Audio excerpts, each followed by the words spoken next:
Hey everyone, this is Krissa and I'm going to show you how to draw anime ponytails today. If you think I'm visually able to see the ponytail right now, I can't. I really can't. So I'm just going to start sketching in a general direction that I kind of want the ponytail to go in. I'm not really sure until I actually start just sketching. It just kind of goes a certain way and I just kind of go with it usually. So I usually just start with a basic line, just one line, and kind of make it curvy in one area and then go straight for a little bit, then make it a little bit curvy on the other, and usually end it off right about there. And then I'll go back and fill in the mass of the ponytail where there should be a lot of hair in certain areas. After I draw the main ponytail, I will sometimes add an additional thinner ponytail, or a long strand of hair that starts at the base of the head and almost like a ribbon, it follows along a similar path to the main ponytail. If you are wondering when I draw the strands so that they look like they are twisting or turning over, it's usually after a straight line. For example, the second chunk of hair that I'm drawing comes straight out of the head, and then there's a large curve. Somewhere on that curve, I will make the strand appear turned over. When I'm actually filling in lines and more hair strands on the bulk of the ponytail, where it's like at the very top, that's kind of the bulk of the ponytail, and then you go down a little bit and it twists, and then you see a bulky portion again, and then it goes thin again.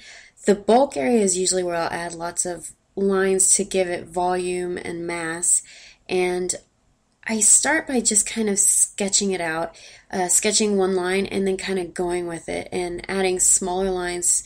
And then I can start visually seeing actual strands, and then I might go back and erase a couple of lines to make that main strand more visible. And I'll just kind of mold it like you're messing with clay. You just keep working with it. That's why I love sketching. You just kind of let your mind go and keep going with it. Here are some examples from my last tutorial that's about to go up on DeviantArt, and you can also find it on my Pinterest. These are the details that I usually advise to add in either on your last sketch. If you're doing it on the computer, you can just add another layer and call that like your final sketch and then do a line art.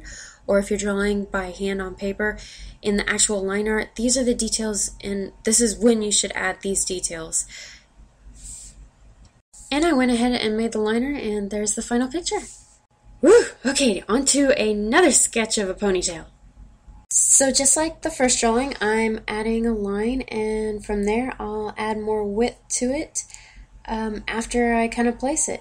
And I just kind of curved it around, and we'll see where it goes. When I sketch very, very loosely. I don't think of details at all. I don't think of where the lines are really going to go just yet until I've filled in the basic form of the ponytail, the basic outer lines of the ponytail.